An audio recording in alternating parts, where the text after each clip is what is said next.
Okay, here we go. Mexico. Mexico has a new president. Claudia Sheinbaum won a landslide victory on Sunday. She becomes Mexico's first female president. Compared to Mexico, look how backwards the United States is. Mexico just elected their first female president. We still don't have one. Not only that, she's Jewish and she's Mexican. The head of Fox News, Rupert Murdoch, married over the weekend at the age of 93. If you'd like to buy the lovely couple a gift, they're registered at Coffins R Us. As you can see, in honor of the Fox News audience, the bride wore all white. King Charles is trying to evict his brother Andrew from the royal family's $37 million estate and move him into Frogmore Cottage, but Andrew is reportedly refusing to leave.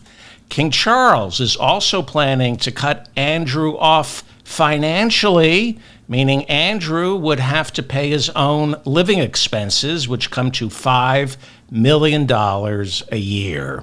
Sounds like Andrew is going to have to learn how to break a sweat. Republican Congresswoman Lauren Boebert represents Colorado's 3rd congressional district.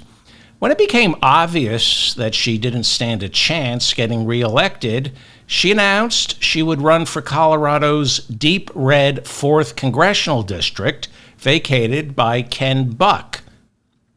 Ken Buck left earlier this year because he had it with people like Lauren Boebert.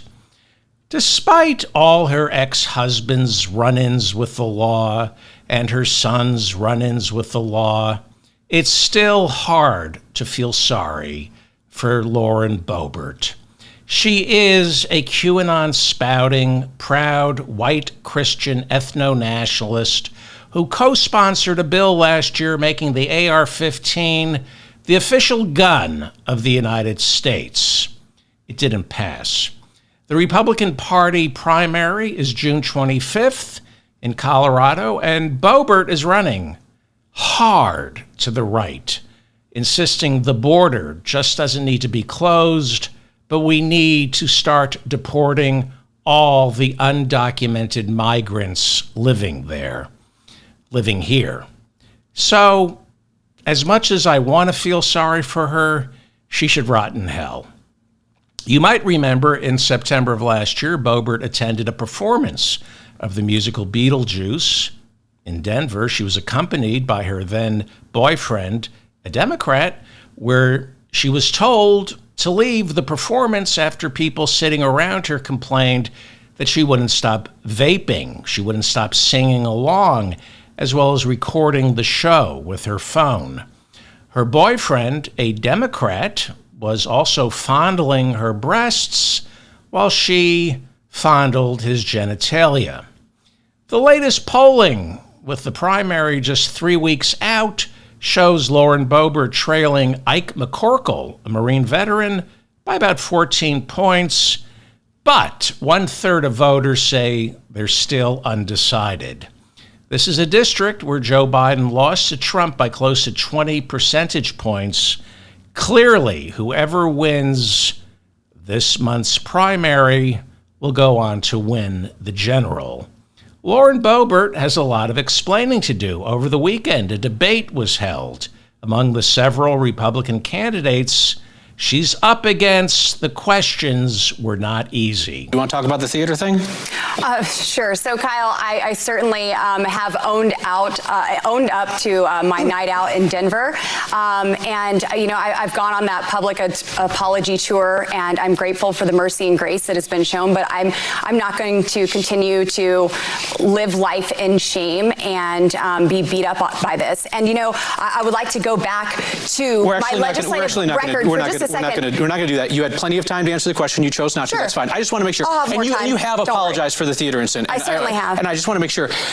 Did you apologize for the behavior that went on with you and your date or the vaping, Kyle, or did you apologize? Or pardon me. Or did you apologize for lying to voters about what you did that night and the disrespect that you showed to service workers that night? What specifically were you apologizing for? I don't believe there was disrespect. There were things that were absolutely taken out of context. There's video of your interactions with service workers. I'm asking, right, are you apologizing for the lying to voters that I or flipped the someone business off and I did not. So, I mean, I think it's been very mischaracterized. I'm apologizing for you, Kyle Clark, getting footage and releasing that and people seeing this in a very private moment. Certainly. A very private moment where my boyfriend was feeling me up and I was stroking his junk in a theater packed with 2,000 people. A very private moment. A pregnant woman seated behind the Congresswoman asked her to stop vaping, and Boebert said no. Ushers and security guards repeatedly asked her to stop vaping, to stop using the flash on her camera, since it was distracting and blinding, but she responded with, "Leave me alone. I sit on the board of this theater," which was a lie. She then threatened to call Denver's mayor and have the security personnel fired. When news broke about her behavior, she denied that she had been vaping. And then, of course, that surveillance video of Lauren Boebert vaping and groping and fondling came out. And so, instead of her admitting that she lied, it's about her privacy.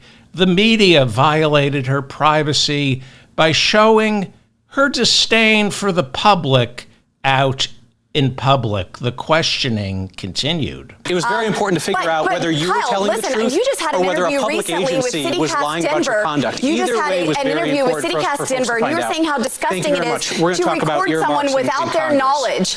Let's talk about the use of earmarks in You did that very Congress. same thing and released Members. it. She's upset because the surveillance video was made without her knowledge. You know, you catch these people in a lie, and it's my privacy. Happy birthday, Rudy Giuliani, who turned 80 years old last week. You might remember an Arizona grand jury in May indicted Rudy for his role in the false elector scheme. He's in bankruptcy court trying to avoid the two Georgia election workers.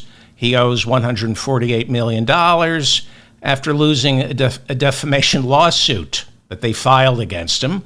Lawyers and accountants are also coming after Rudy for millions of dollars in unpaid fees. You might remember he got fired last month by WABC Radio here in New York after he refused to stop spreading lies about the 2020 presidential election.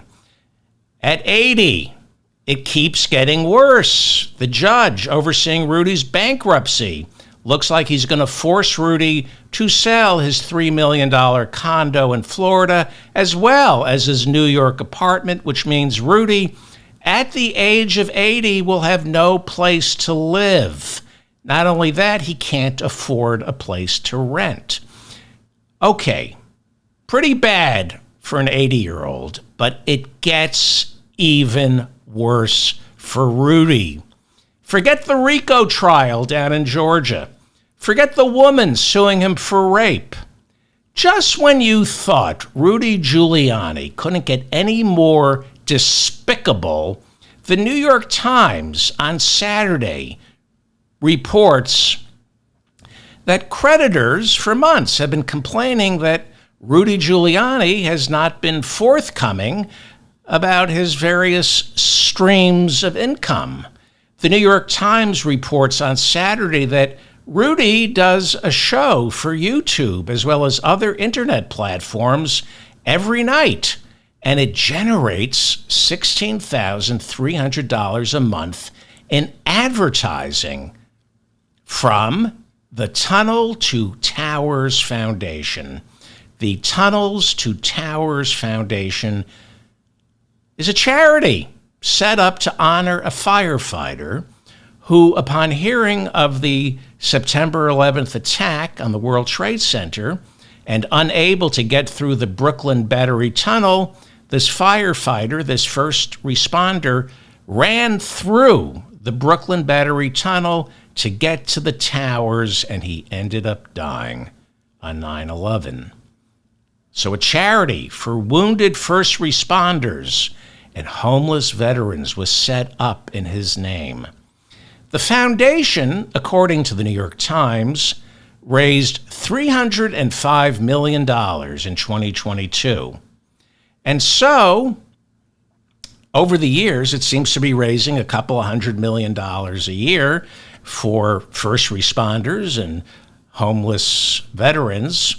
So it's taken upon itself to sponsor Rudy Giuliani's internet show, a show that nobody watches. And they sponsored his radio show on WABC, a show that nobody listened to. And now it's starting to look as though the only source of income for Rudy Giuliani right now is that 9/11 charity set up for wounded first responders and homeless veterans. Like I said, they sponsored his WABC radio show until he got fired. They're still sponsoring his live stream on the internet. You know, one would think Rudy Giuliani and WABC would offer free advertising to a foundation that helps first responders and wounded veterans. But in Rudy's mind, if that charity is bringing in $305 million a year, why shouldn't he and WABC Radio get a $200,000 a year skim? Why shouldn't they get their cut off this charity?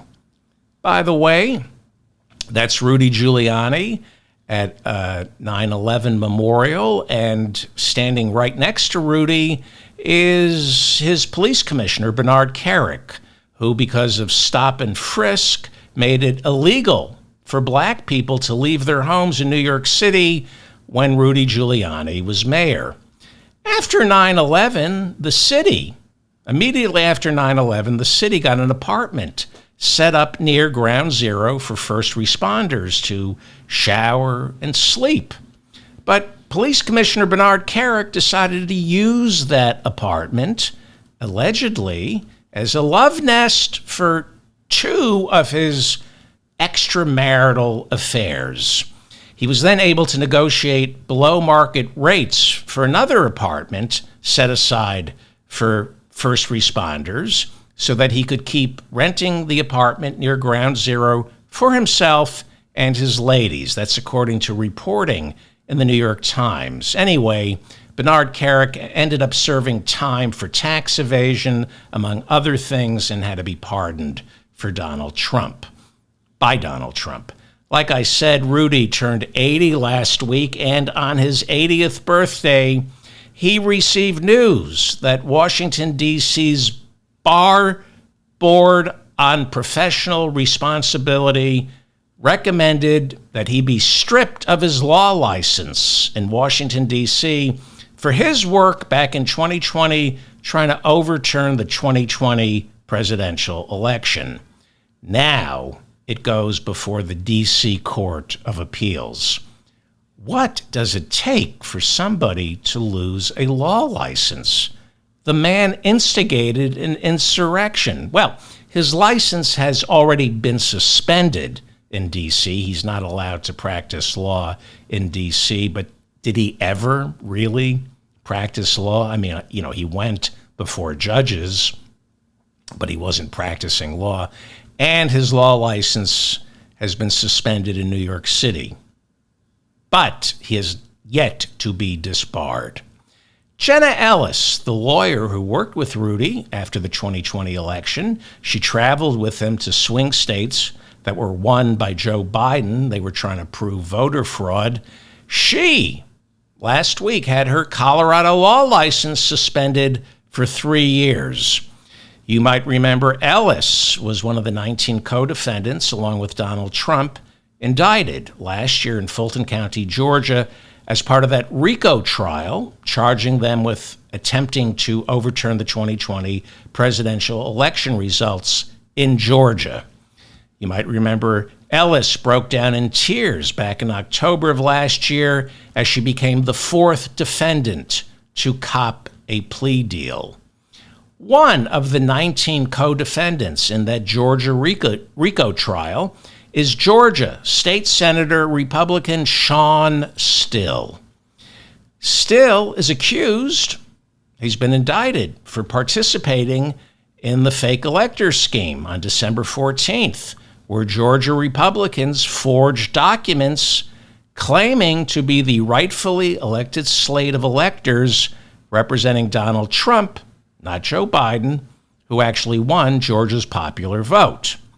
During a hearing before Fulton County Superior Judge Scott McAfee, who's presiding over the RICO trial, the attorney representing Georgia State Senator Republican Shawn Still argued last week that charges against my client should be dropped because he only broke the law for 26 minutes. The lawyer said that meeting where they forged the documents in the false elector scheme, it only lasted 26 minutes. Still's attorney said the meeting of the fake electors took a total of just 26 minutes for the participants to forge the documents. And you can't charge someone, he said, for being a criminal for just 26 minutes. He literally said that. Your Honor, my client, O.J. Simpson, took, by all accounts, 5 minutes tops to murder his ex-wife and Ron Goldman. You're going to take the entire measure of a man based on just 5 minutes of his life? For only 5 minutes, O.J. was a brutal murderer. But is it fair to define him by only those 5 minutes? This is the mop-up for June 3rd, 2024. I'm David Feldman in New York City. Thank you for finding me. Please hit the like button so I remain in your feed.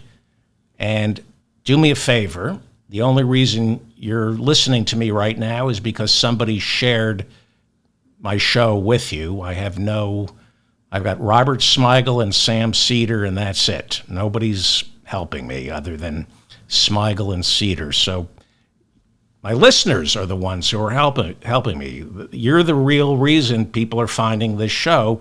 So if you want to help me, please share this episode with your friends. Copy and paste the link and put it into a social media account or in a text or an email. Please share. And don't forget to subscribe to this channel and my newsletter. For a free transcript of today's episode or previous shows, go to shopdavidfeldman.com and hit the transcript menu, and you can get free transcripts. They are made possible by the idiots who purchase worthless garbage over at shopdavidfeldman.com, like this mug here. We're giving out free transcripts and free Harvard diplomas. It's misspelled, but go to shopdavidfeldman.com and download a free Harvard diploma. Why spend all that money going to Harvard or trying to get in when you can just download a Harvard diploma at shopdavidfeldman.com? You have to write your own name. And while you're over there for Father's Day, you might want to pick up a Harvard mug. Yes, it's misspelled. We misspelled it. But isn't that great to gift for your father on Father's Day? June 16th, we have a lot of gifts. So don't go to the store. It's bad. I mean, look what I'm selling. Trump fart filtration masks. I mean, who needs that? Or, world's creepiest stepdad. This is my favorite. People are buying this for Father's Day. It's a chef's apron that says, hope you're... People have actually bought this. It's a chef's apron that says, hope you're in the mood for diarrhea. That's something nobody should buy, but people are buying it, and you sicken me for buying that. Why would you think your father would want a chef's apron while he's barbecuing that says, "Hope you're in the mood for diarrhea."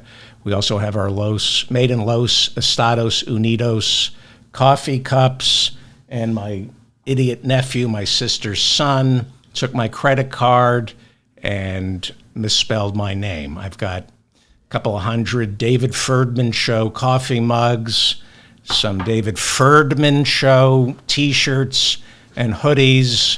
So if you want to help me out, go to shopdavidfeldman.com. I got to unload these I got my Leonard. He went to Hollywood to be a stuntman, my sister's son, and he has acrophobia, so nobody would hire him to be a Hollywood stuntman. He needs work, and he misspelled.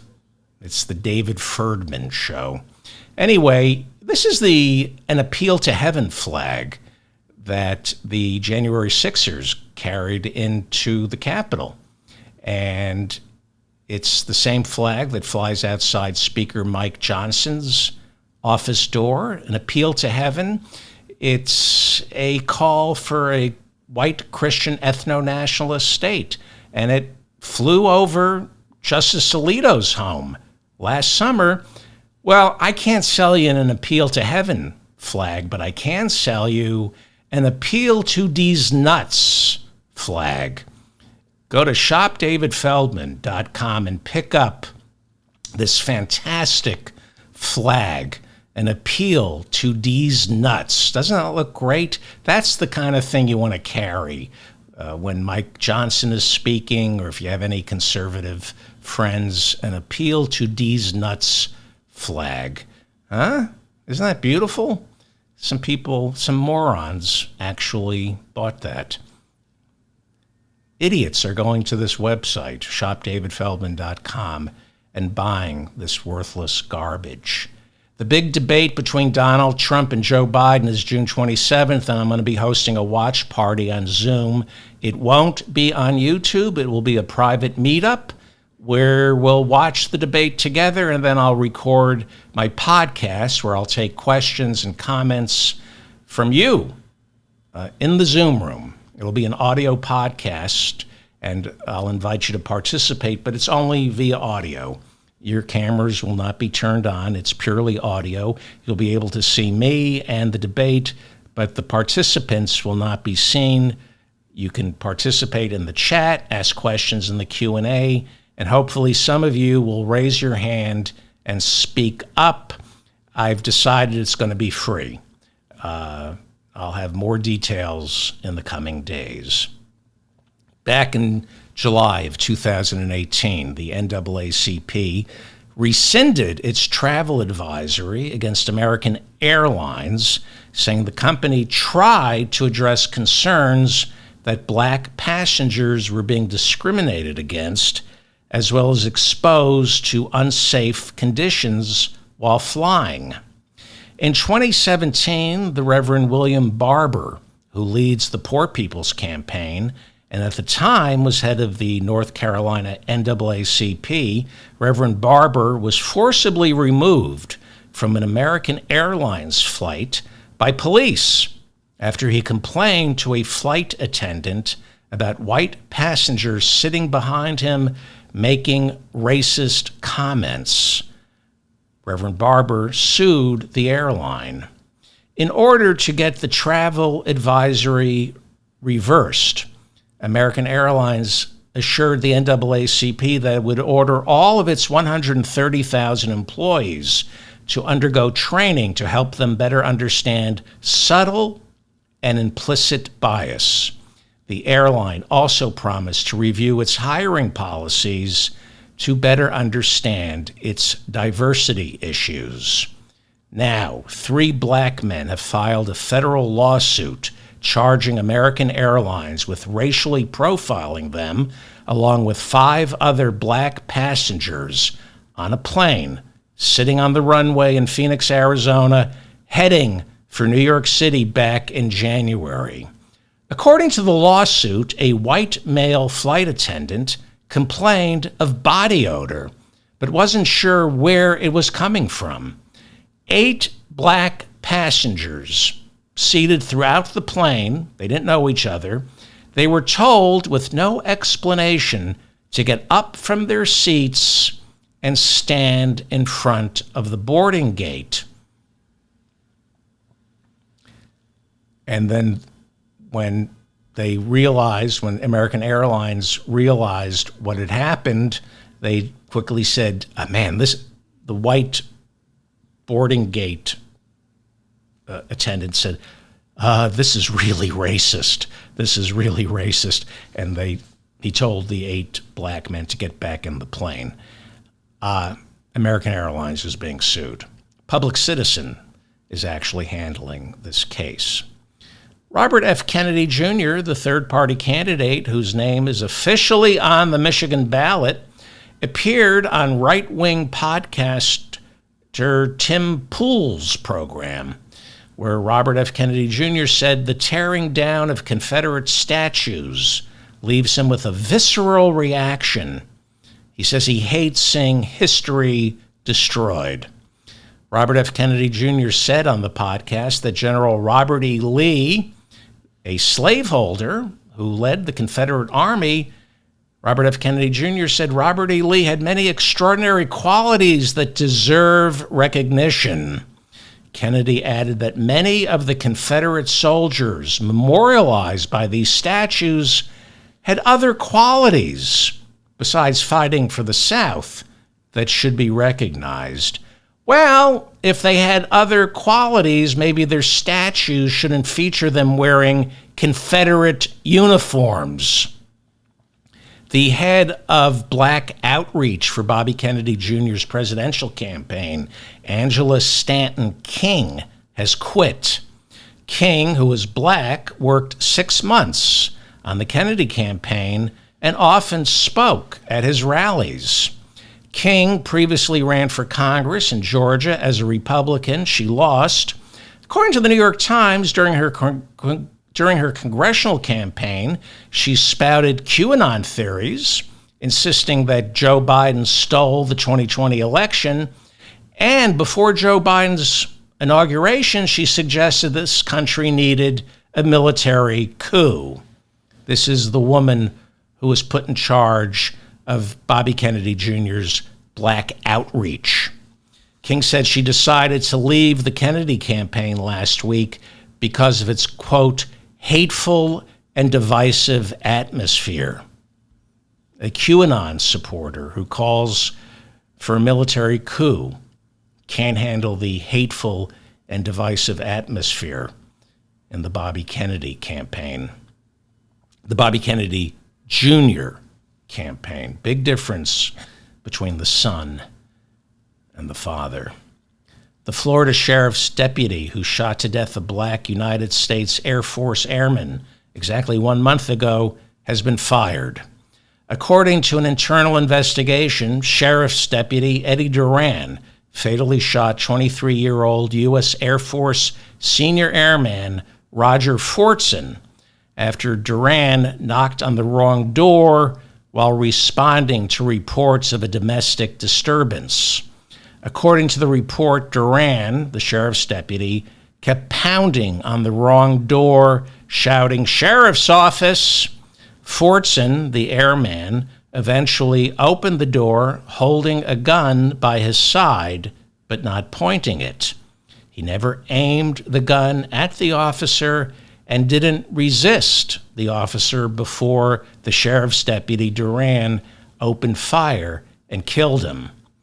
In filing his report, Sheriff Deputy Duran said he acted in self-defense, but an internal review of the body cam footage concluded, quote, Mr. Fortson, he would be the airman, the black airman killed by Duran, Mr. Fortson did not make any hostile attacking movements, and therefore the former deputy's use of deadly force was not objectively reasonable, unquote. Fortson, the black U.S. airman, according to his girlfriend, who was on the phone with him prior to the killing, said he thought someone was trying to break into his apartment when the pounding on the door began. Now, in Florida, the castle doctrine allows you to answer the door with a gun. And if someone enters your castle, you're free to shoot and kill that person.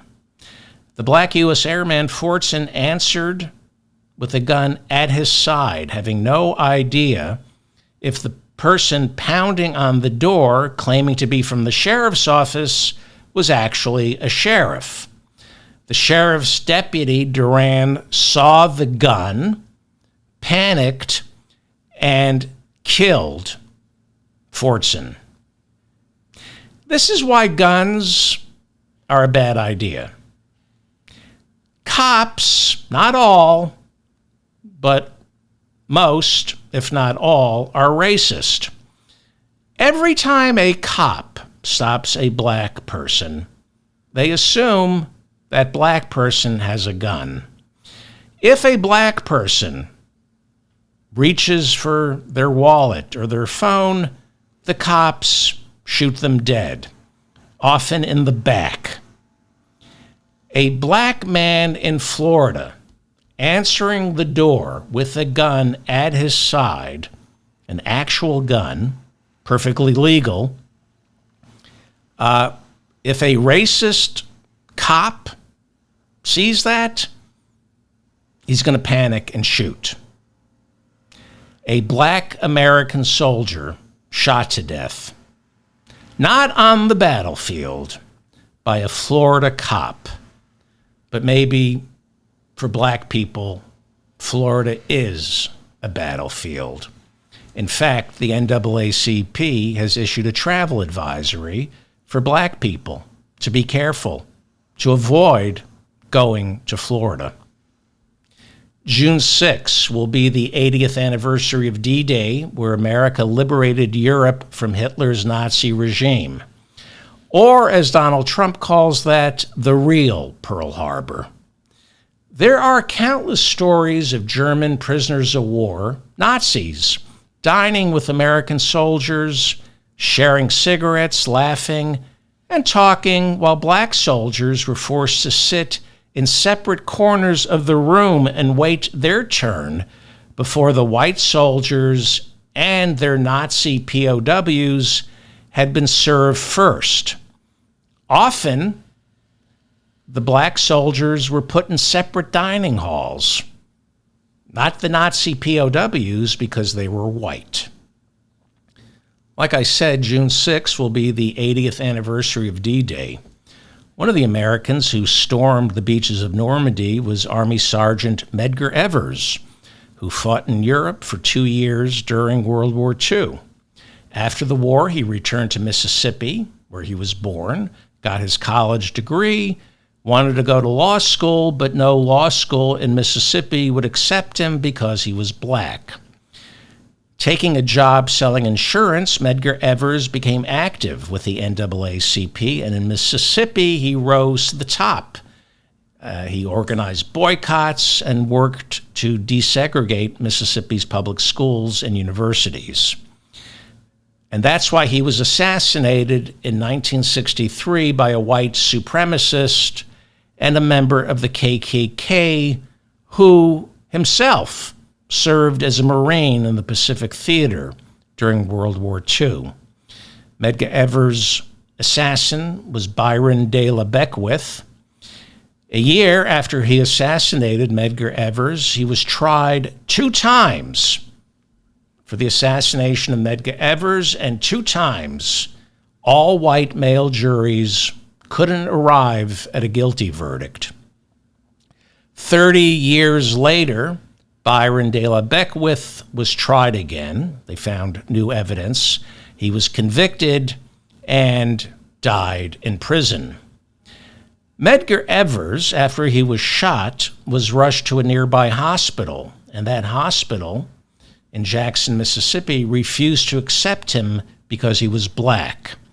When his family explained who Medgar Evers was, the hospital agreed to treat him, but he died less than an hour after finally being admitted into the hospital. I mention this because the Florida Board of Education last week officially approved their updated standards that now insist middle school students be taught that black people learned, and I'm not making this up, that black people learned valuable skills as slaves that worked to their personal benefit. You cannot teach critical race theory in Florida. What I just told you about Medgar Evers, you're not allowed to be taught about that in Florida public schools. And now, the Florida Board of Education officially approved their updated standards that now insist middle school students be taught, and I wish I were making this up, that black people learn valuable skills as slaves, and those skills that they learned worked to their personal benefit. The teaching standards in Florida also require that the 1920 Ocoee Massacre and the 1921 Tulsa Race Massacre be referred to as violence committed against and by African Americans. Now, I don't know that much about the 1920 Ocoee Massacre in Florida. I do know a little about the Tulsa, Oklahoma Race Massacre in 1921.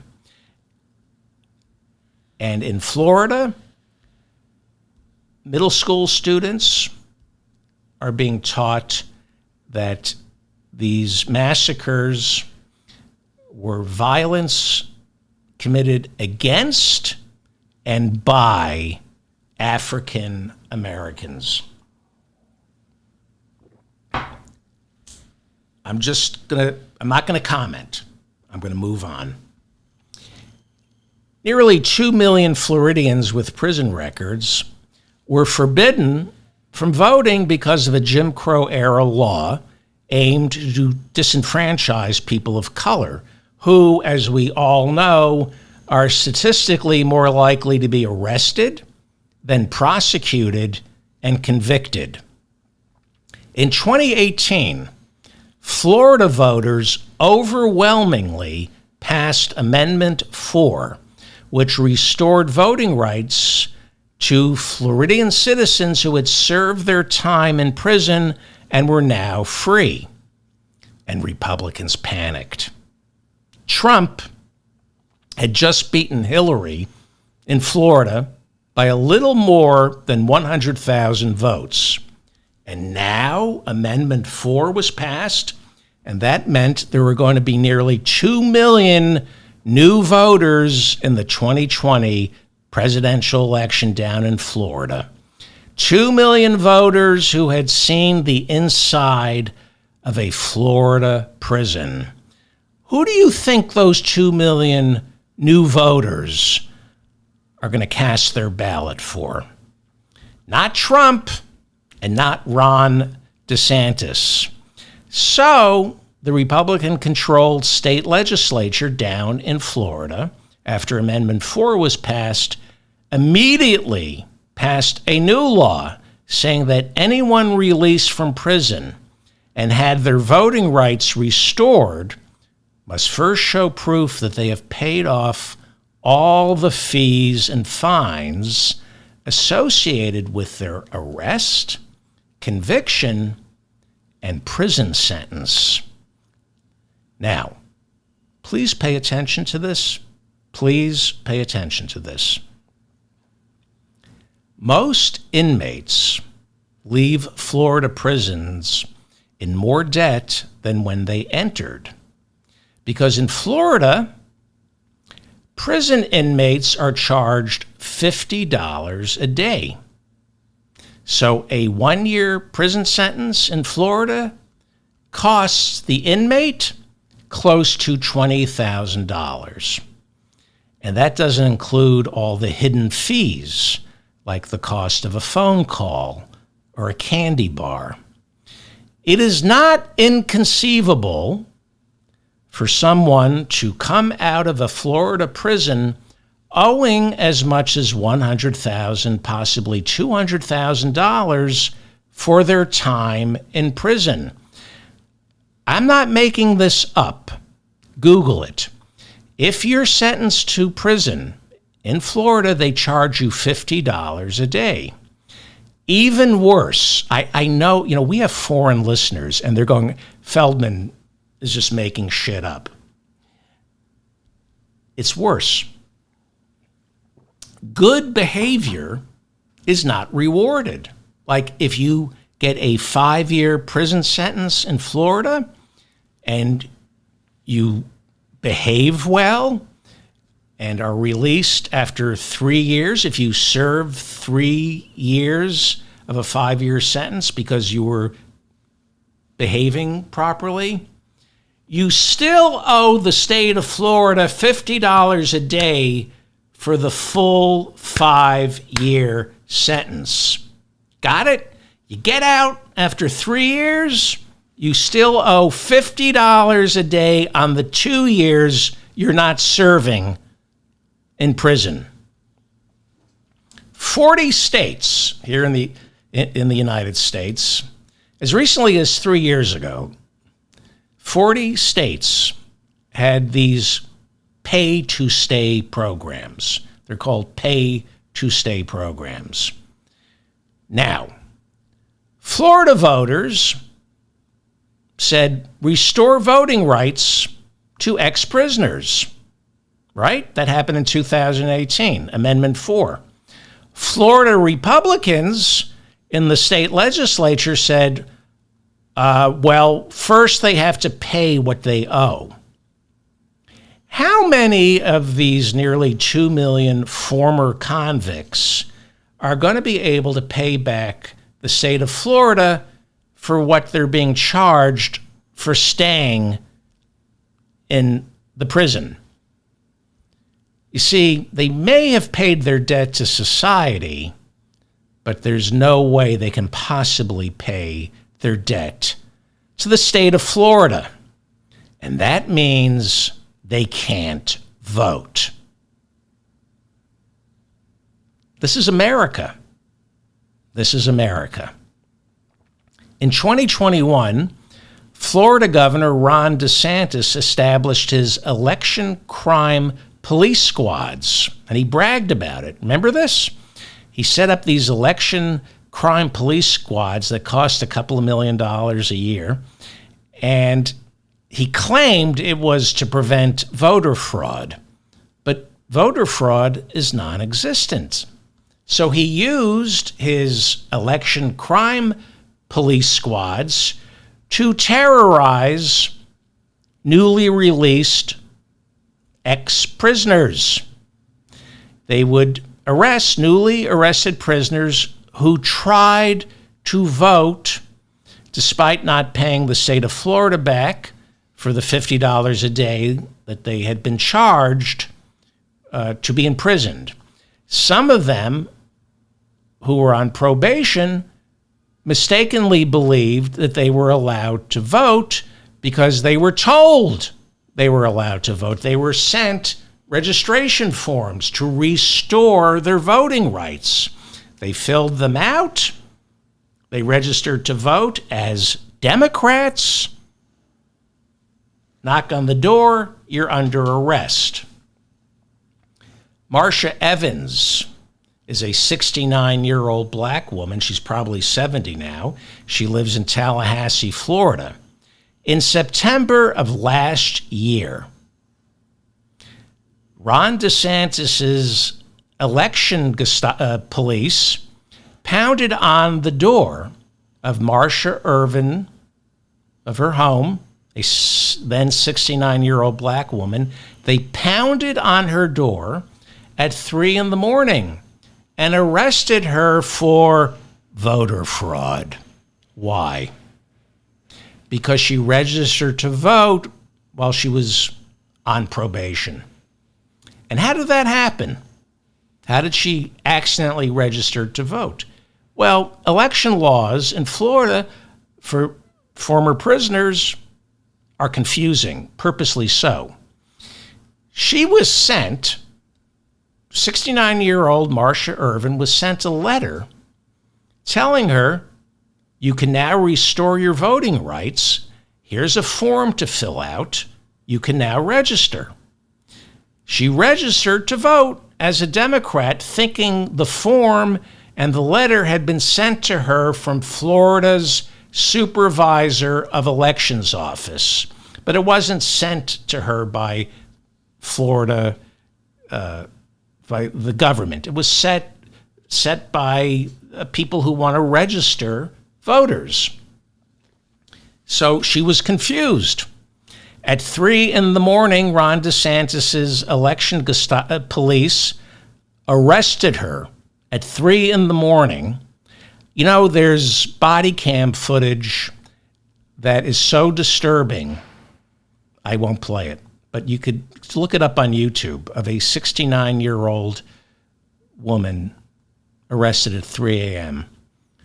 Ron DeSantis' election police arrested her the same way they arrested dozens of other Floridians who accidentally registered to vote because they were confused about the law. These were people newly released from prison. They were misled to believe that they could restore their voting rights. Well, the charges against her and the others who were arrested were dropped.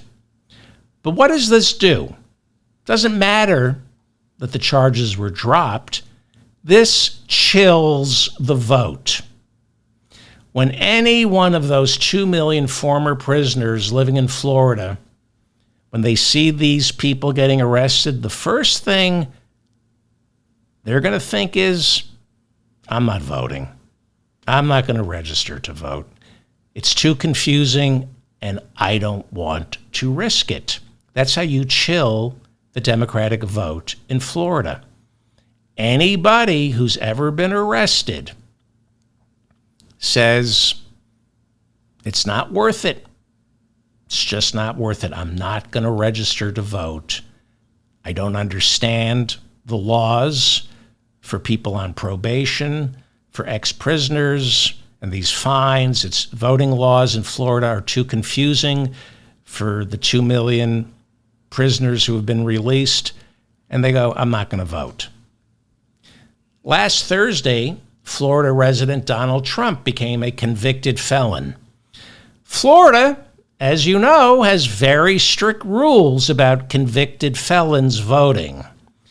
But Governor Ron DeSantis assured Donald Trump that he has nothing to worry about because he's not black, he's orange.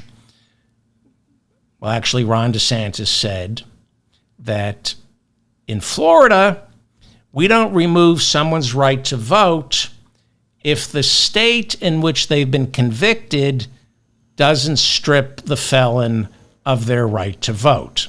So according to Ron DeSantis, because Trump was convicted in New York State and didn't have his voting rights stripped there, they won't strip Donald Trump of his voting rights in Florida. Is that true? Who knows? Voting laws are purposely Byzantine in Florida. Florida Justice Center's Director of Legal Services, Alex Saiz, told Politico over the weekend that Governor DeSantis doesn't know what he's talking about when it comes to voting laws in Florida.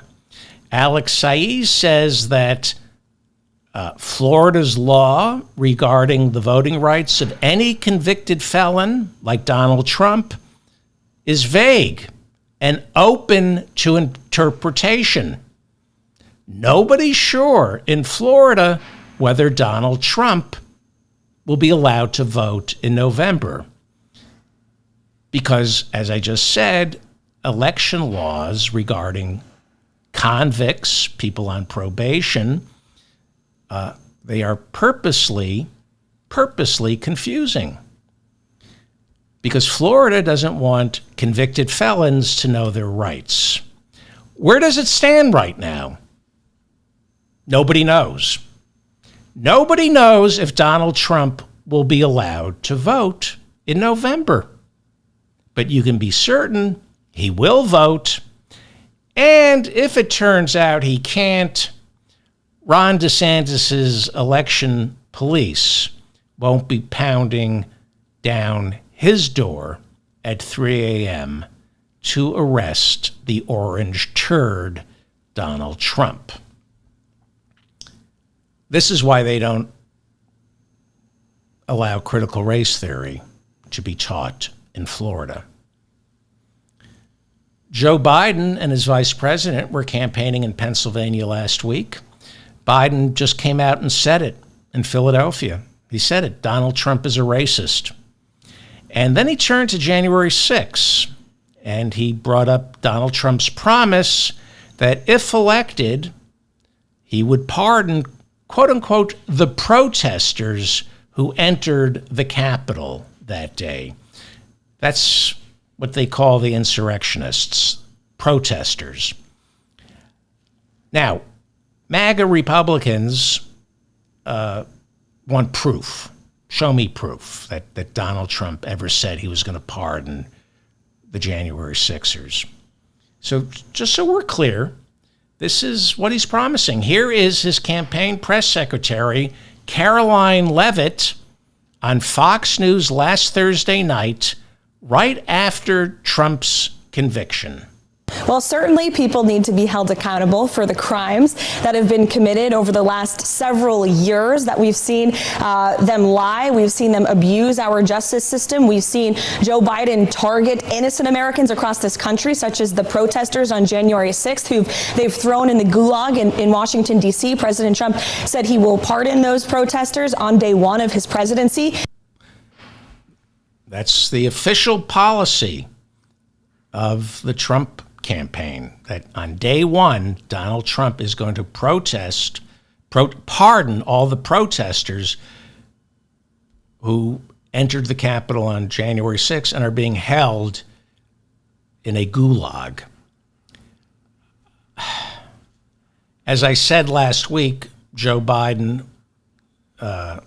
was in Philadelphia, and here's what he said, and it bears repeating. He said what all my listeners have been saying since January 6th. President Biden said, if black Americans stormed the Capitol that day, Trump wouldn't be talking about pardons. That's what the President of the United States said. So, to those of you who think Joe Biden hasn't taken the gloves off, you're not paying attention. A former producer of The Apprentice had a 20-year NDA that finally expired. Means he can talk about what it was like working on The Apprentice for Donald Trump.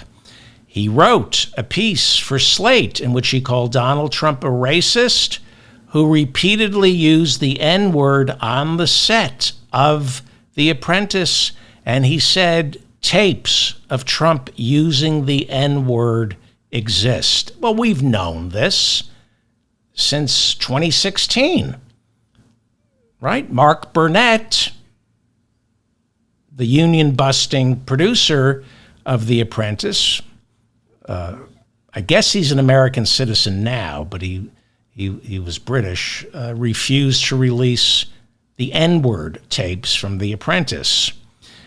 But we've known tapes of Donald Trump saying the N-word have existed since 2016. They were locked away like Jerry Lewis's movie, The Day the Clown Cried. I think they're in the same vault. Nobody is allowed to see The Day the Clown Cried or Donald Trump's N-word tapes. But we know these tapes exist, and people like Omarosa have heard them. Here is Omarosa promoting her book Unhinged back in 2018 on Meet the Press. I had an opportunity to go out in Los Angeles and sit down with the person who actually has a copy of the tape. And I heard his voice as clear as you and I are sitting here. You have heard the tape? I have heard since the publication tape. Of this book? Absolutely. So you know it exists? And I know it exists. You knew those tapes existed before you took a job at his White House, Omarosa. But then you got fired, and then you went public with the N-word tapes. More from Omarosa. It confirmed that he is truly a racist. Right. And you didn't know that. You were on The Apprentice, and you didn't realize this until after you got fired from his White House. Okay. Longtime listeners to this show have heard me recount the endless lawsuits filed by the state of California against Elon Musk's Tesla plant, accusing Elon Musk's Tesla plant of rampant racism. It was in the East Bay near San Francisco, near Oakland. So OSHA in California kept suing Elon Musk because of the racism, which is pretty much why Musk pulled up stakes and moved the Tesla operation to Texas. Bryce Covert, who's been on this show, has a new piece in The Nation. Well, it came out in April. It's entitled "The Toxic Culture at Tesla." In her piece, Bryce documents not just the racism, but the sexual harassment, sexual abuse, and injuries that are accepted as part of the job if you're going to work the Tesla factory floor. Let me read you from Bryce Covert's piece over at The Nation. A review of The Nation of more than 50 legal documents, government records at the Occupational Safety and Health Administration, OSHA, and the National Labor Relations Board, along with interviews with workers and their lawyers, paints a picture of a company whose factory floors are stuck in another century. She continues, dozens of black workers have alleged that racism is not only rampant, but tolerated at the company's factories. From menacing white power graffiti to black workers being shunted to the most grueling jobs with no chance of getting a promotion. At least a dozen women have described a work environment thick with sexual innuendo and complain of inappropriate touching and catcalls hurled at them daily. I recommend that you read her piece over at The Nation. It's called "The Toxic Culture at Tesla." It's one of those stories, there are paragraphs that I just am uncomfortable reading out loud. It involves racial epithets that I don't want to say out loud, so I recommend you subscribe to The Nation and read Bryce Covert's story about Elon Musk and the rampant racism that's been there since Tesla first began. He gets government contracts, by the way. Government contracts.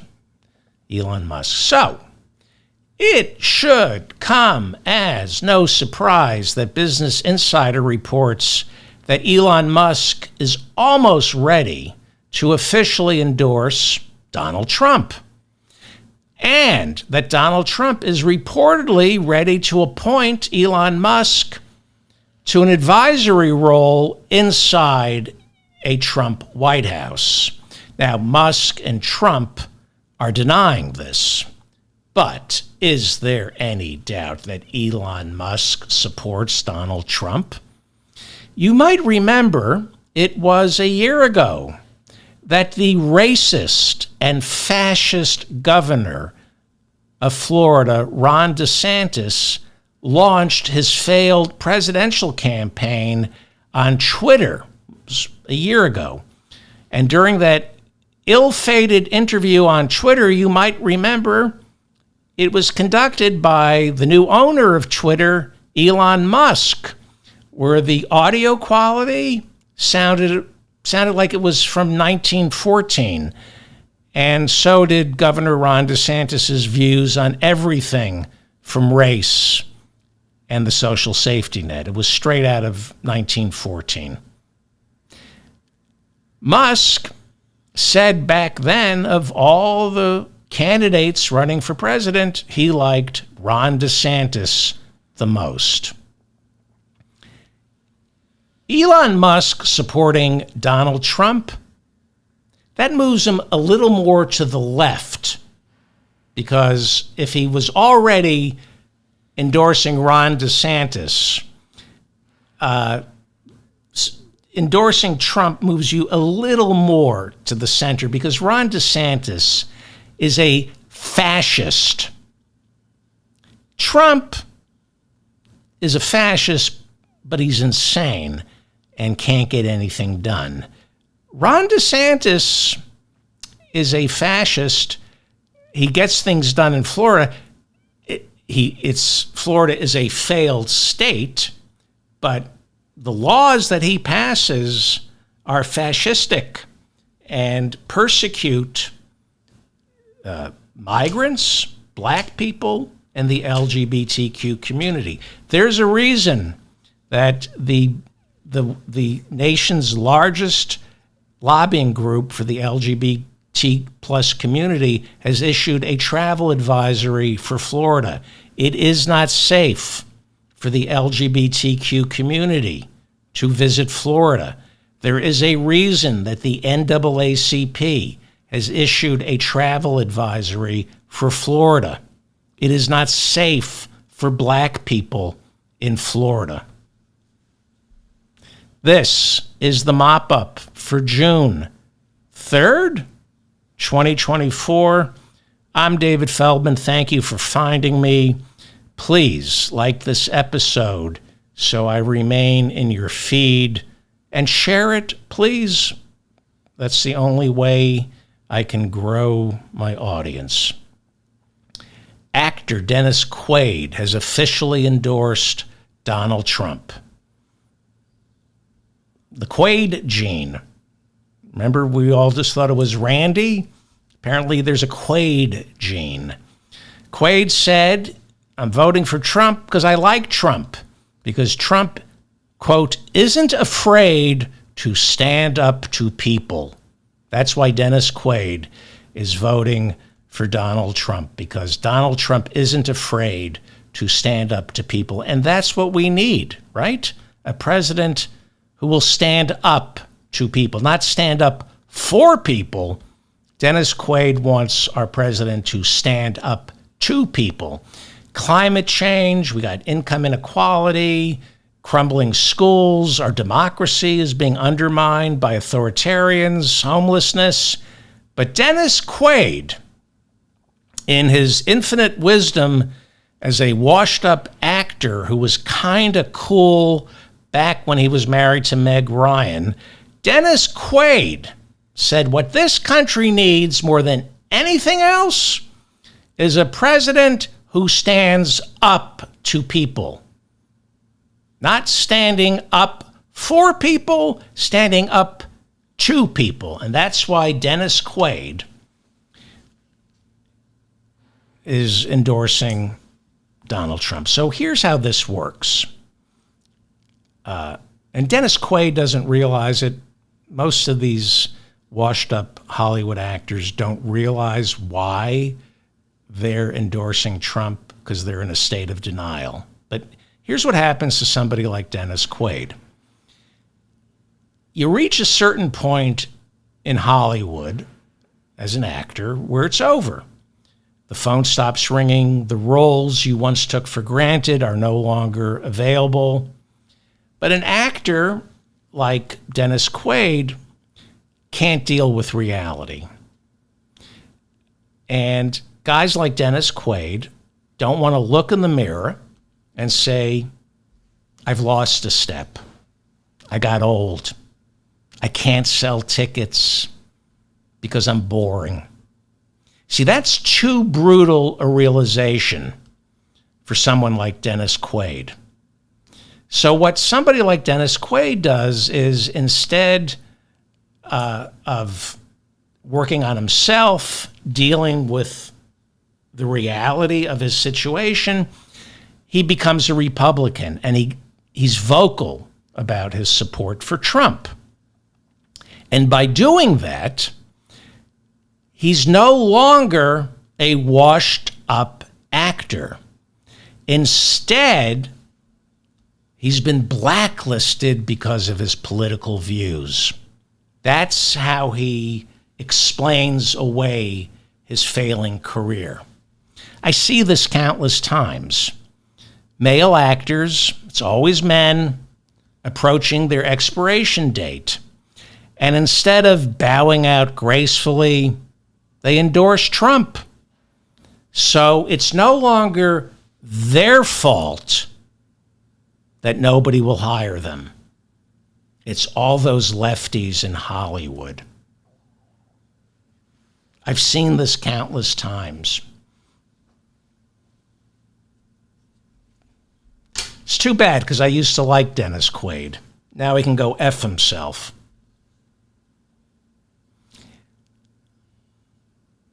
Of New York City's 5 boroughs, Staten Island is the only one where Trump not only wins, but he wins big. They love him in Staten Island. Staten Island, it's called Staten Island, Staten, because that's what all the people there are on, statins, because they eat shit, so they have to take statins. Yesterday, a Trump super bus covered in photos and posters of Donald Trump with a Trust Jesus sign above the driver lost control and crashed into a utility pole. The bus is owned by 2 self-described Trump superfans. Unfortunately, nobody was injured. The bus was on its way to a huge rally protesting Trump's conviction. Trust Jesus. Look at this. This is a Trust Jesus Trump super bus. Just the entire front. He's going to lose so bad because he not only surrounds himself with stupid people, but stupid people vote for him, and they're not going to be able to find the polling place. Speaking of stupid people, Robert F. Kennedy Jr. said he was dismayed by the trial that Manhattan District Attorney Alvin Bragg put Donald Trump through. And then Robert F. Kennedy Jr. called the verdict profoundly undemocratic. Profoundly undemocratic, so said Robert F. Kennedy Jr. Well, let's see. 12 jurors go into a room and vote, and not a single one of those 12 jurors voted not guilty. It was 12-0. Yes, profoundly undemocratic. And Bobby Kennedy Jr. is profoundly undemocratic party. He is not going to be peeling any votes away from Joe Biden. I'm starting to like Bobby Kennedy Jr. because the closer we get to November, the more votes he's going to be siphoning away from Donald Trump. The people who can't bring themselves to admit that they were wrong about Donald Trump, and they're not going to be able to vote for Joe Biden. They're going to vote for Bobby Kennedy Jr. because you can vote for him and still be stupid. Donald Trump vacillated over the weekend. He was asking for sympathy and then talking tough and making threats and then asking for sympathy again. This is what bullies do. He literally asked over the weekend, why doesn't anybody feel sorry for me? Because you're an a-hole? Trump was interviewed by Fox and Friends yesterday where he tried to paint himself as someone who isn't vindictive. Trump said, it's a bad precedent to start locking up your political opponents. And then he insisted, I never, ever said back in 2016 that if elected, that I was going to lock up Hillary Clinton. He said, I never said that. This is Donald Trump.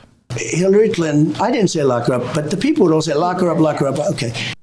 Yeah, I didn't say lock her up. The people at my rallies said it. I never said it.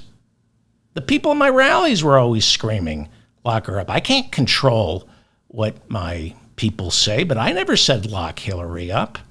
This is from the second presidential debate back in 2016. It's just awfully good that someone with the temperament of Donald Trump is not in charge of the law in our country. Yeah, because you'd be in jail. Secretary Clinton. Because you'd be in jail.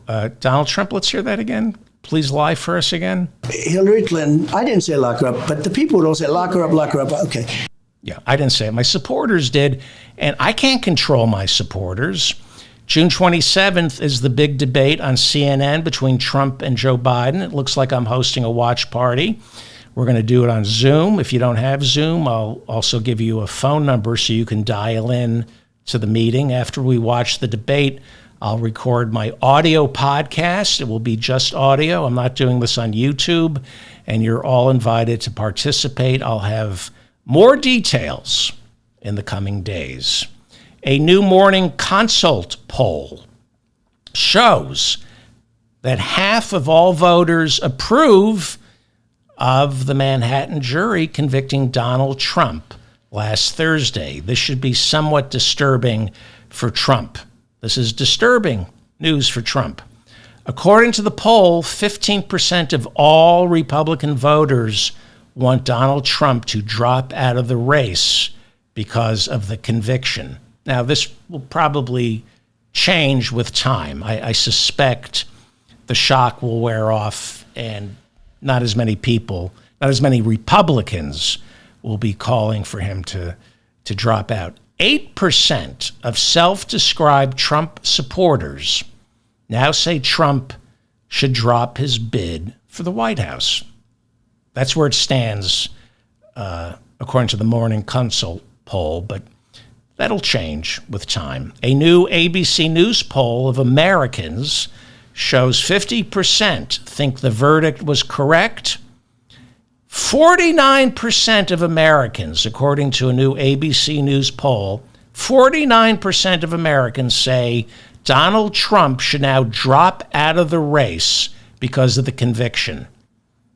49% of Americans say he should now drop out. It's not registered voters or likely voters. This is just a poll of 49%, a poll that says 49% of Americans say Trump should drop out because of the conviction. The same poll shows Trump with a 31% approval rating compared to Joe Biden with a 32% approval rating. Okay? Elections are won, by inches. Donald Trump, everybody talks about Joe Biden's lousy approval rating, how he's underwater, right? You're underwater if you get an approval rating below 50%. Donald Trump has a 31% approval rating. Joe Biden has a 32% approval rating. Here are two things I've been saying since Thursday's conviction of Donald Trump, and it bears repeating. Trump was found guilty. Had Alvin Bragg lost, then Trump, most people would think that Trump would be well within his right to claim that the indictment was political. It was bogus. He can claim it was a witch hunt. And because he skated, he could claim the other three criminal trials are just like this. And a lot of Americans on the fence would say, yeah, he's probably right. But Alvin Bragg won on Thursday. And this will be the last criminal trial of the year for Donald Trump. We pretty much know that.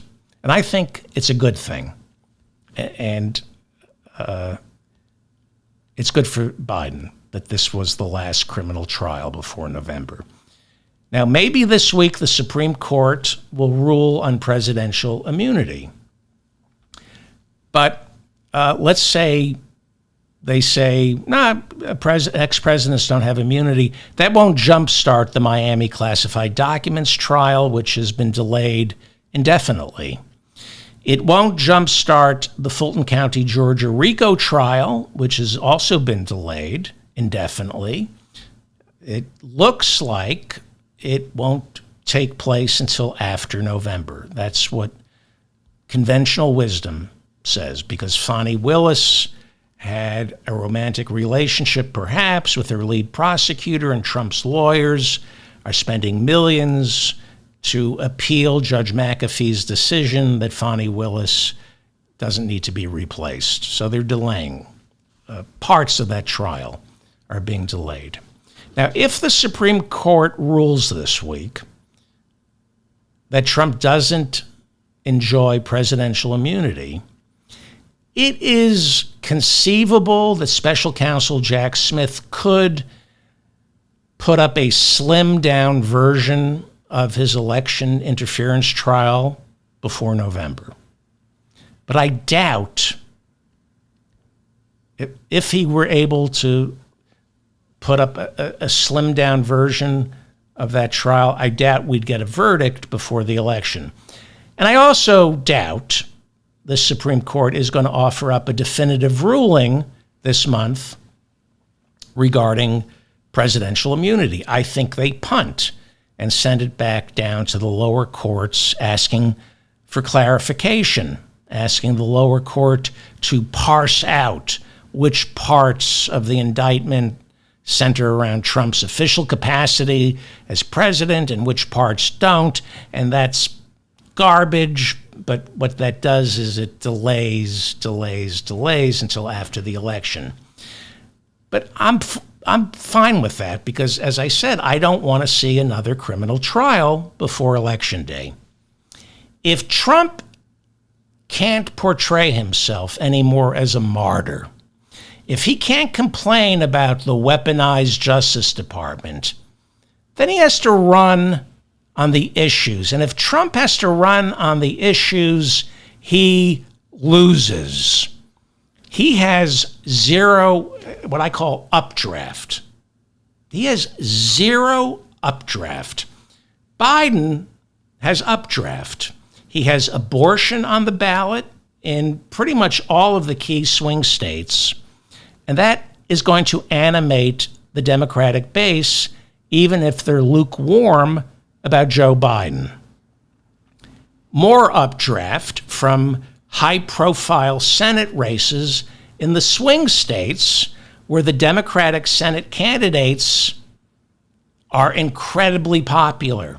The Democratic Senate candidates in swing states like Arizona, Gallego, Pennsylvania, Casey, Wisconsin, Tammy Baldwin, they're not just running way ahead of their Republican opponents, they're also running way ahead of Joe Biden as well.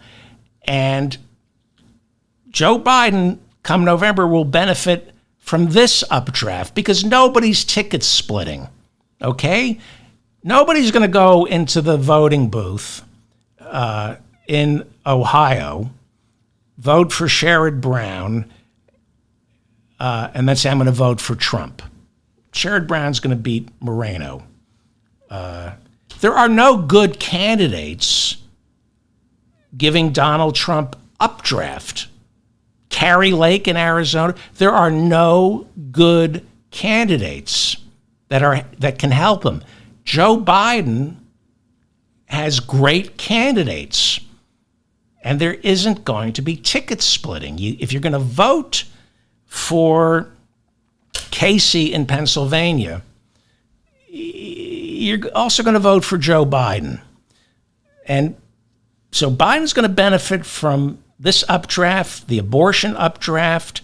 What does Trump have other than himself? There are no ballot issues come November that will animate the Republican base. Remember, Karl Rove put gay marriage on the ballot in 2004? That animated the Republican base to come out and vote for George W. Bush, who was an unpopular president. There are no culture war issues on the ballot in November to get Republicans to vote. There are no exciting down ballot candidates running for Senate.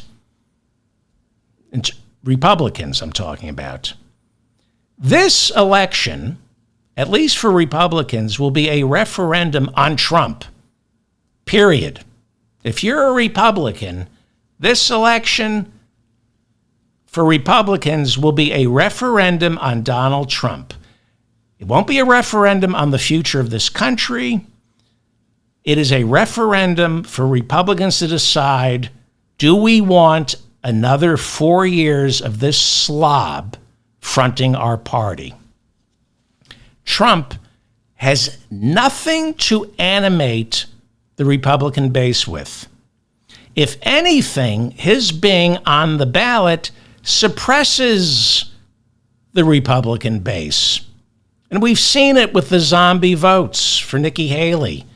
She dropped out, but come primaries on Tuesday, she'll get maybe 20% of the vote in a primary where she's no longer even running.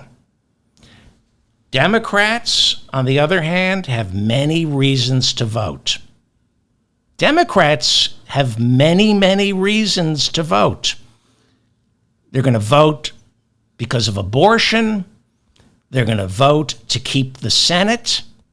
Very attractive candidates running for the Senate.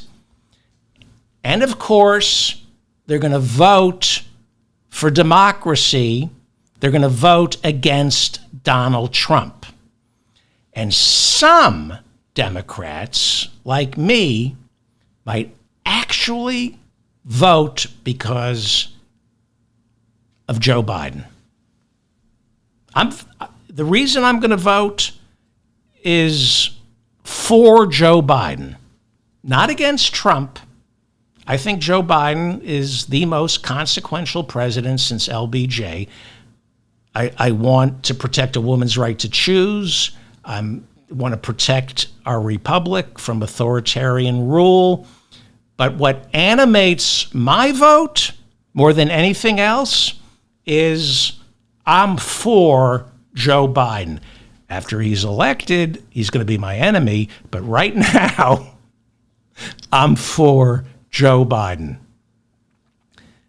Look at all the various sources of updraft that Joe Biden has. Abortion, Senate candidates, fear of Donald Trump, hatred for Donald Trump, and some actually approve of Joe Biden. Trump has zero updraft. He owns the party. It's his.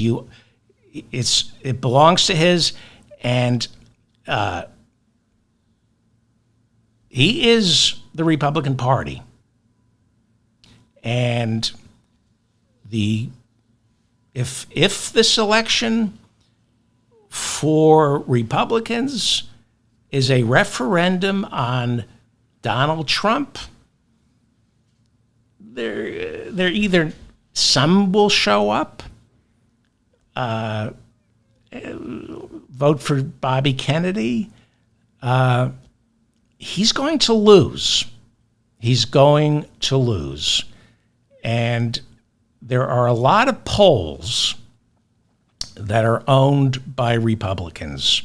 Republicans create the illusion of momentum, and they believe that becomes reality. And that's partly true. So a lot of these, like Rasmussen, these are Republican-funded polls to create the illusion that Trump is doing better than he actually is. And that's why I'm glad there's not going to be another criminal trial.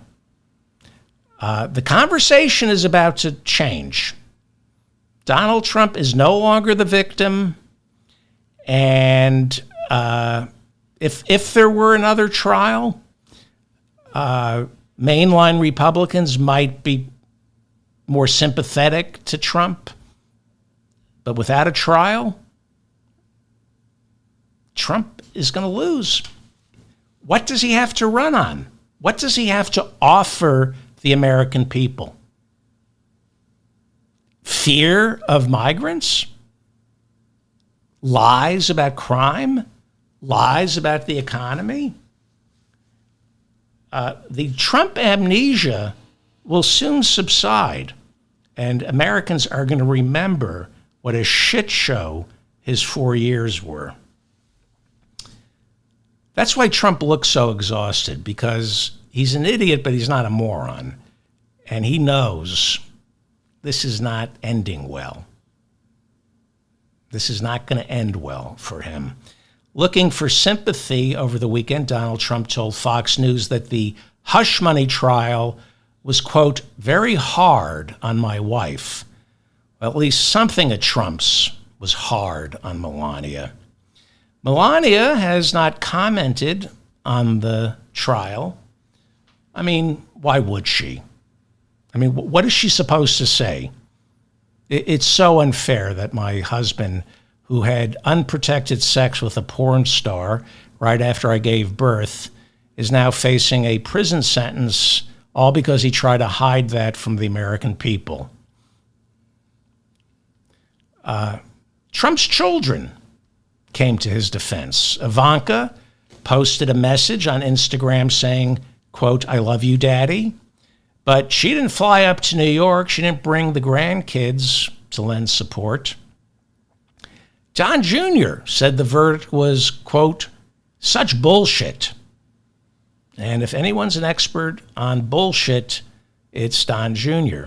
Then, in a more measured, thoughtful response, Don Jr. said, quote, the Democrats have succeeded in their years-long attempt to turn America into a third world shithole. That's what Don Jr. said. He said America is now a third world shithole. There are so many levels of wrong in that. It's not just an insult to my country, calling it a shithole. But he's saying America is a third world shithole. It's a term that Donald Trump uses all the time, third world shithole. What that means is any country that's part of this fictitious third world is a shithole. And the people who live there are shithole people. It's racist. It's racist. That's what he thinks of people who don't come from white European countries. He has said, why don't we get any nice immigrants? Why don't we get any of the nice migrants from Denmark? Remember when he said that? Why can't we get any nice in front of donors? Why do they all have to come from Central America? Why can't we get nice migrants from Denmark? Eric Trump's wife, Laura, is now the co-chair of the Republican Party, and she's endorsed violence. Since the verdict, Lara Trump, co-chair of the Republican Party, has officially endorsed violence, much like the recently installed chief operating officer of the RNC, the Trump loyalist Chris LaCivita. Lara Trump, just like Chris LaCivita, she lashed out at Republican candidate for Senate, Maryland's Larry Hogan. You might remember on the last show, I talked about how Larry Hogan, who served as governor of Maryland and is now running for the Senate as a principled conservative Republican, After the verdict, Hogan tweeted urging Americans to respect the verdict. This is the tweet. Regardless of the result, I urge all Americans to respect the verdict and the legal process. At this dangerously divided moment in our history, all leaders, regardless of party, must not pour fuel on the fire with more toxic partisanship. We must reaffirm what has made this nation great, the rule of law. Seems reasonable, doesn't it? Well, after he posted that tweet, the newly installed chief operating officer of the RNC and Trump loyalist, Chris LaCivita, tweeted back to Larry Hogan, "Your campaign is dead." This is one of the heads of the RNC telling Larry Hogan, a Republican candidate for Senate, "Your campaign is now dead." It's the job of the RNC to get Larry Hogan elected to the Senate, but because he didn't show sufficient loyalty, he was called a dead man walking by the chief operating officer of the RNC.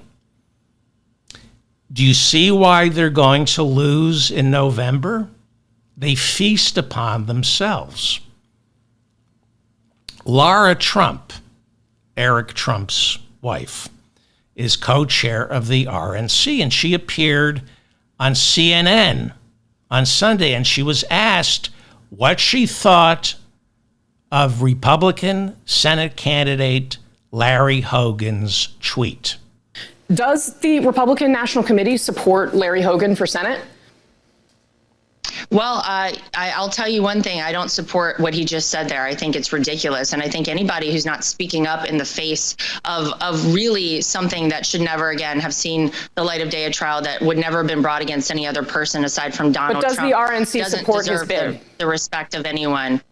Well, he doesn't deserve the respect of anyone?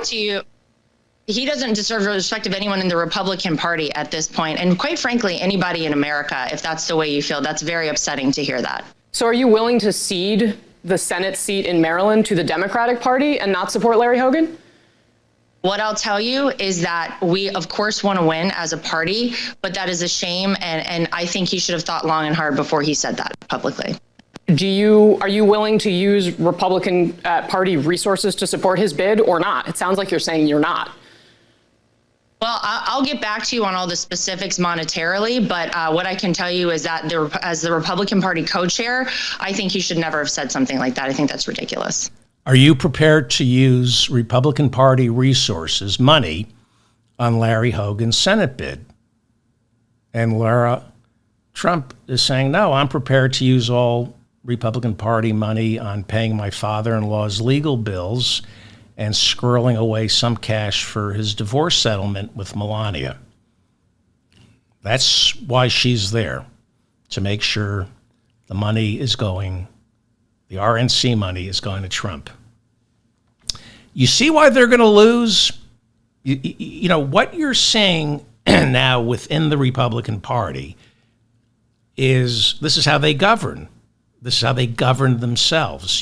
This is the House Republicans feeding off one another, and you're supposed to support Larry Hogan, and they're turning on him because he said don't pour gasoline on the fire. How do you win elections when you install your daughter-in-law, who's an idiot? Anybody who marries Eric Trump is an idiot. How do you win elections when Lara Trump is the co-chair of the Republican Party, when another Trump loyalist is the chief operating officer, and you silence and then turn on any Republican who literally says, respect our legal system, don't pour fuel on the fire? Lara Trump wants fuel poured on the fire.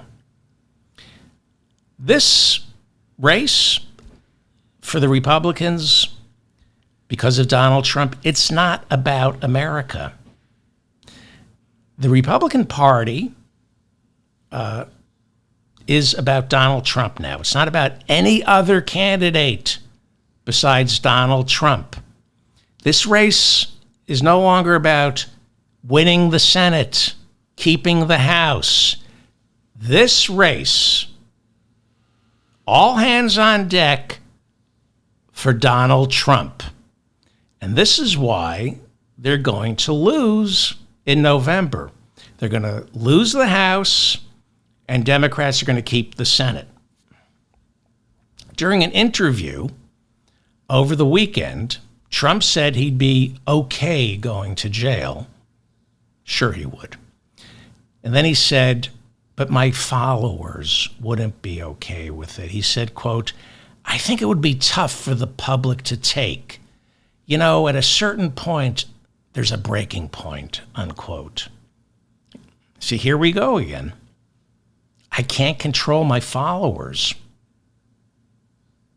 I'm okay with it, but it's my followers.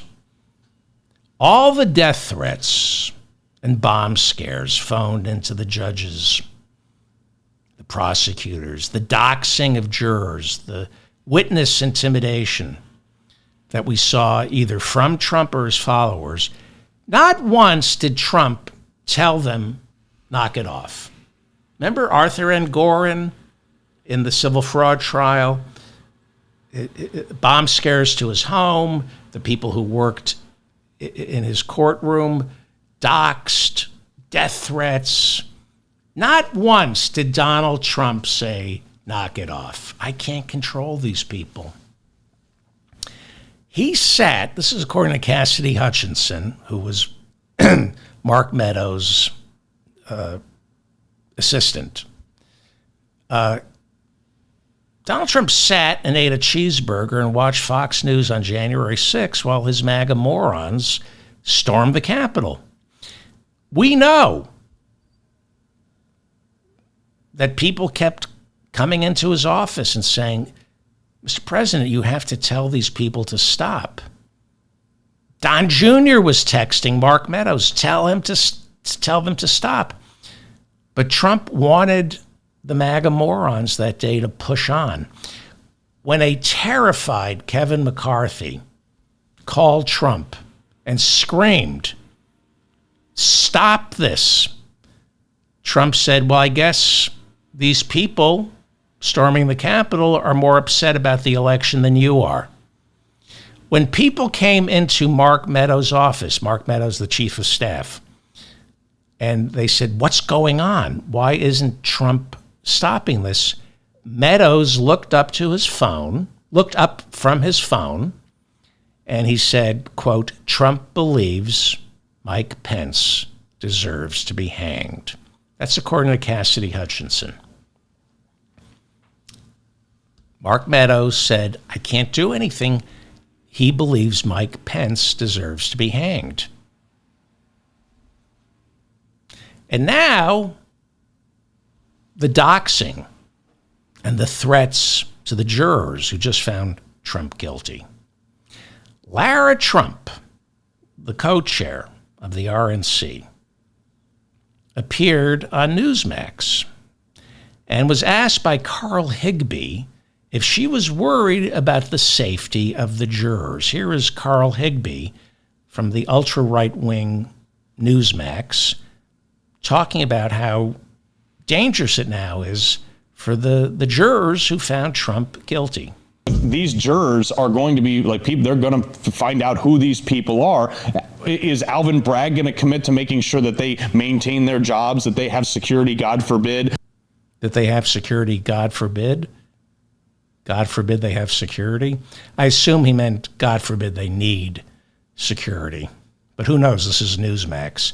Please continue. Is this what we need to worry about now? Like if you're doing your civic duty, that you put yourself in jeopardy like this? Good question. That's Newsmax asking Lara Trump. Here is Lara Trump, co-chair of the RNC, on whether she's worried about the safety of the jurors. Yeah, it's a real thing you have to think about these days now, apparently, thanks to Alvin Bragg, I'm sure we can say thanks to Joe Biden. See? Yeah, the jurors' lives are in danger now, thanks to Alvin Bragg and Joe Biden. The jurors' lives, she's saying, are in danger, not because Trump isn't asking his MAGA morons to knock it off. The jurors' lives are in danger because Alvin Bragg brought a criminal prosecution, a successful prosecution against her father-in-law. And because Alvin Bragg succeeded, it's now his fault that Trump supporters are threatening the lives of the jurors. Well, this is to be expected, of course. That's what she's saying. I mean, you knew this was going to happen, but you indicted my father-in-law anyway. You knew our supporters would turn violent if you prosecute Donald Trump. It was irresponsible for Alvin Bragg to indict and try my father-in-law because it endangered the lives of those jurors. Go ahead, Laura Trump. It's hard to blame the jurors, but yeah, you put these people in this position, and now what? It's hard to blame the jurors. It's hard to blame the jurors. You put them in this position, and now what? Now what? You tell them to knock it off. Now what? I can't control our support. I mean, she is condoning violence, encouraging violence, pretending that we have no role to play in any of the malevolent behavior of our followers. It's hard to blame the jurors, she said. You put them in this position, and now what? Well, you do what Larry Hogan, the Republican candidate for Senate from Maryland, did, and you tell Republicans, don't pour fuel on the fire. You tell your followers, don't turn to violence. But this is the Republican Party under Donald Trump. Violence is the means. You can't win elections. He doesn't win elections. He needs violence. That's what they are promoting. That's their ace in the hole, the threat of violence and intimidation. Election workers in swing states, constantly intimidated, afraid to do their job. Trump supporters took to social media and chat rooms after the verdict and began calling for levels of violence that I will not repeat on this show. Reuters wrote a whole story about what's being said in chat rooms. It's incredibly disturbing, and I won't give it oxygen. What we are seeing, however, is Donald Trump and the Republican Party normalizing political violence.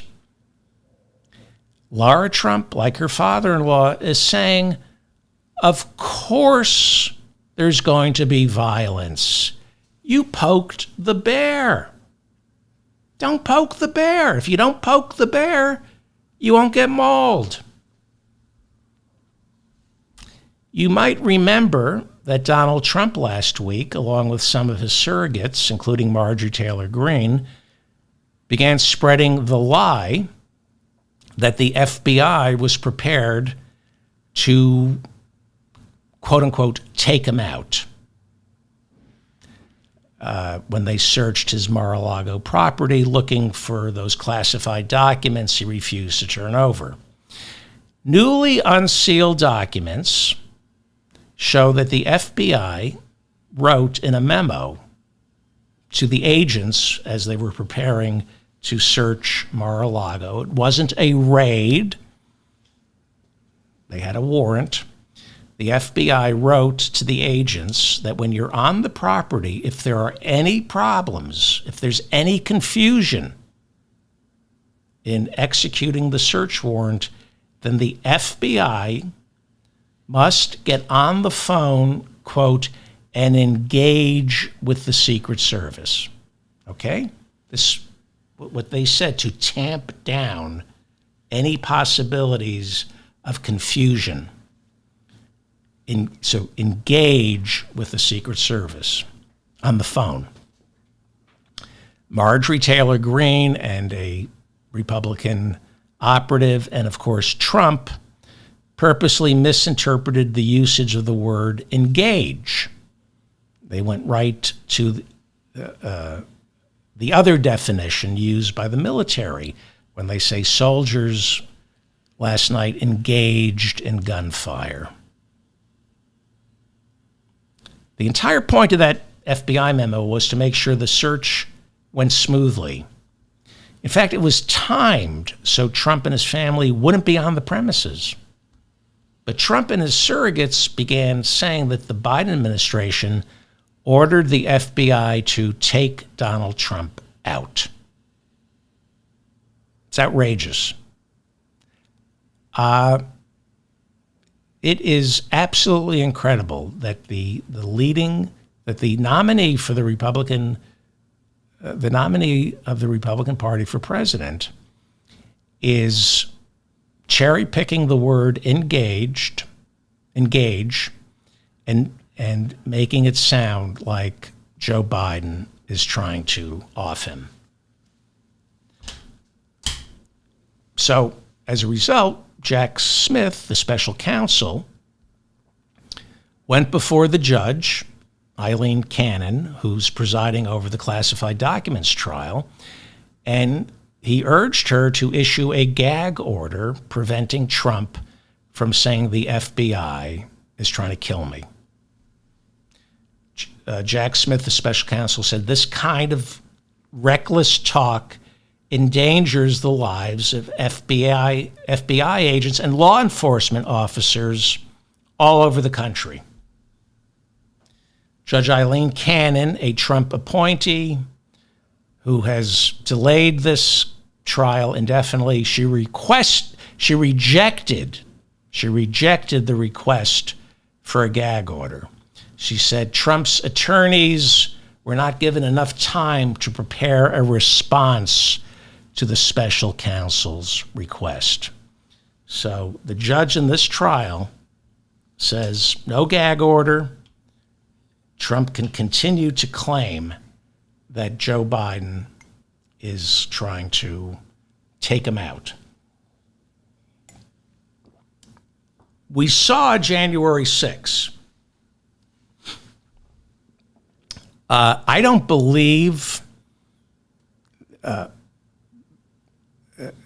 Anyway, I'm going to wrap it up. Donald Trump is running on a campaign of bloodlust. The entire Republican Party now is bloodlust. Marjorie Taylor Greene, Kristi Noem writes in her book how she killed the family dog and a goat, thinking that would endear her to Republican voters. Tom Cotton, the senator from Arkansas, talking about how Israel should make the rubble bounce in Gaza. These are violent people.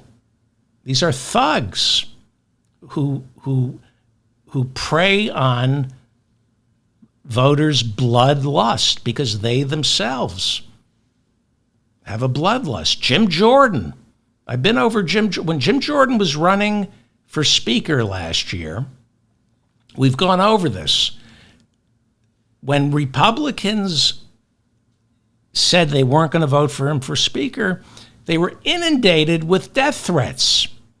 And Jim Jordan said, well, I can't control my supporters. A lot of Republicans, when they were asked, why aren't you voting for Jim Jordan? They said, because of the death threats. Because of the death threats. They feast on this is why the Republicans are going to lose, because they're violent and they feast on one another. Trump is running on bloodlust. That's all there is. That's all the Republican Party is. Revenge, vindictiveness, hurting people, hurting the poor, getting rid of the social safety net, laughing at people in need. There are no issues that the Republicans are running on other than revenge. Revenge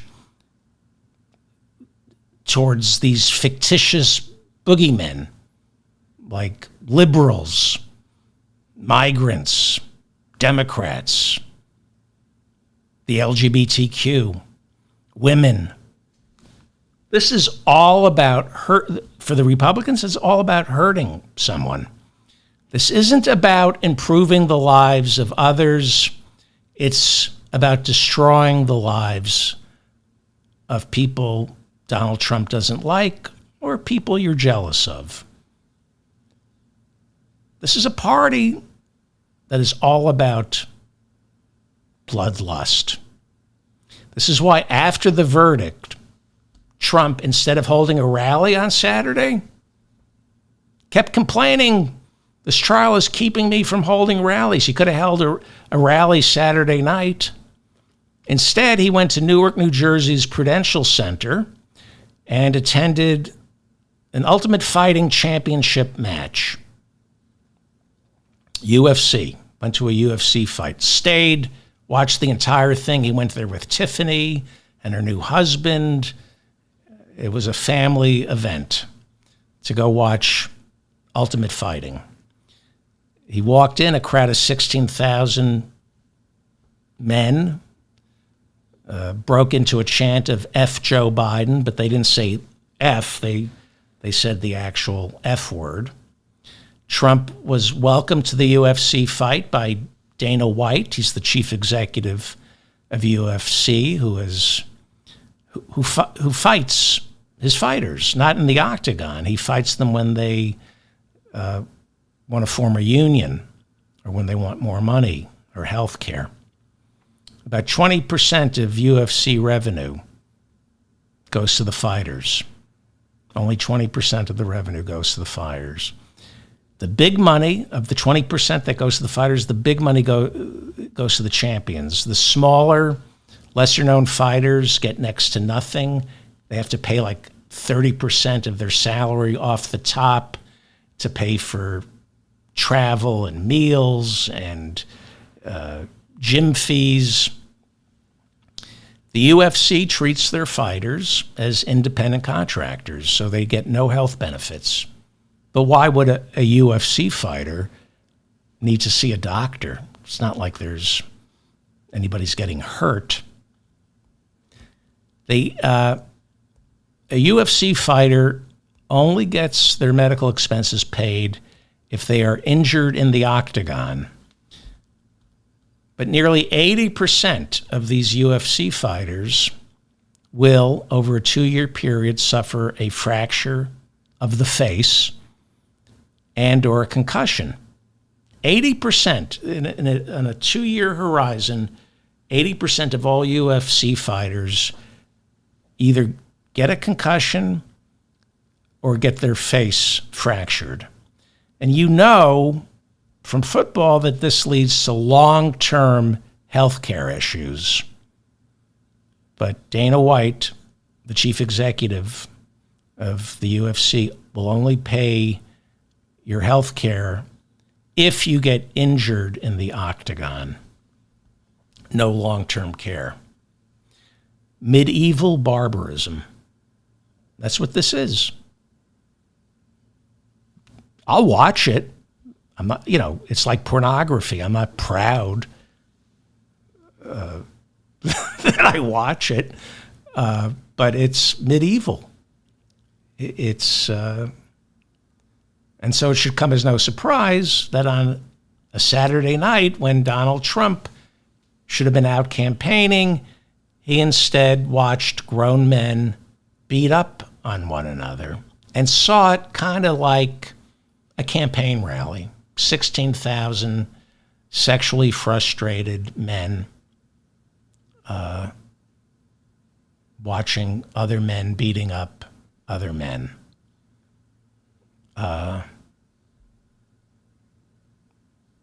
Well, Sean Strickland won a split decision that night.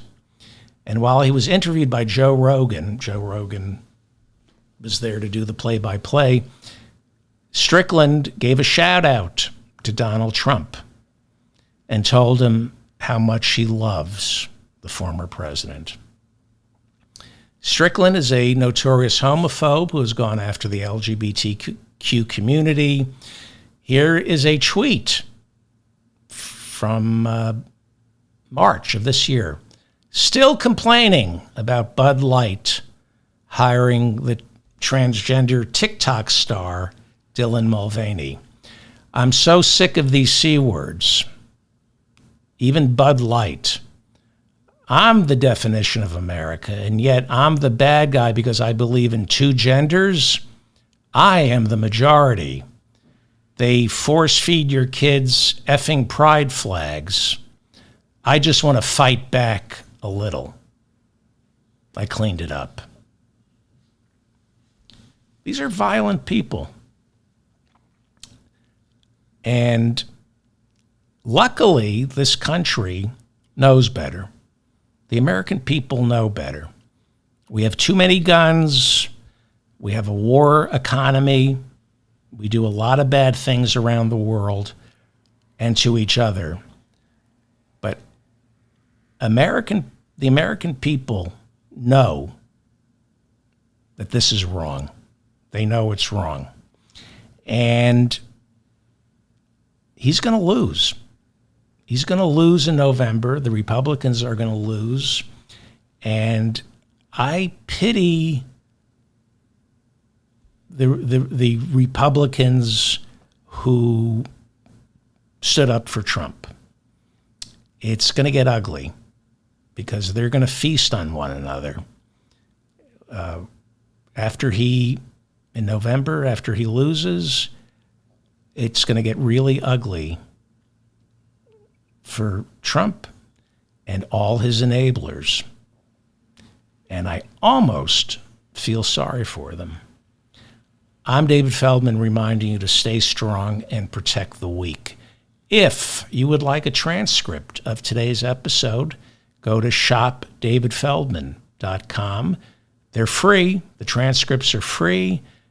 I'm able to do this because of the idiots who buy crap over at shopdavidfeldman.com, where you can get yourself a Harvard diploma, a free Harvard diploma over at davidfeldmanshow.com. And if you want to get a Harvard mug, if you want to look like you went to Harvard, just buy one of these mugs over at Shop David Feldman. It's misspelled, but so what? Nobody's going to notice. And you just drink from this at the office, and people will hate you. I'll have more information about the June 27th watch party that we're going to do. And while you're over at Shop David Feldman Show, pick up a official Donald Trump fart filtration mask. People are buying these because, he's out on the campaign. If you're going to go to the convention in Milwaukee, if you're going to be anywhere near Donald Trump, you need an official Donald Trump fart filtration mask. And Father's Day is coming up. You might want to pick up a coffee mug. World's creepiest stepdad. Idiots are buying this. I'm not making this.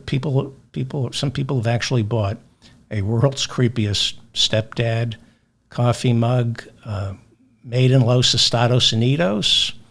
My idiot nephew, Leonard, took my credit card and printed up these David Feldman Show mugs, but Leonard didn't check. It says the David Ferdman Show. I've got David Ferdman show mugs and hoodies and T-shirts that I need to unload, and an Appeal to Heaven flag. Well, I'm not selling an Appeal to Heaven flag, but I am selling an Appeal to These Nuts flag. If you're going to be around Republicans this summer, why not carry an Appeal to These Nuts flag? And what else? Appeal to These Nuts. And I'm not making this up. For Father's Day, people are actually buying these aprons that say, "Hope you're in the mood for diarrhea." Yeah, I know. Don't do it. Don't encourage this kind of behavior. All right. Thank you to Bob in the chat room. I don't know if you're there or not. Please like this episode. Please share it. Please subscribe to the channel and my newsletter. I will see everybody, I don't know when, maybe the day after tomorrow. Thank you. Be well.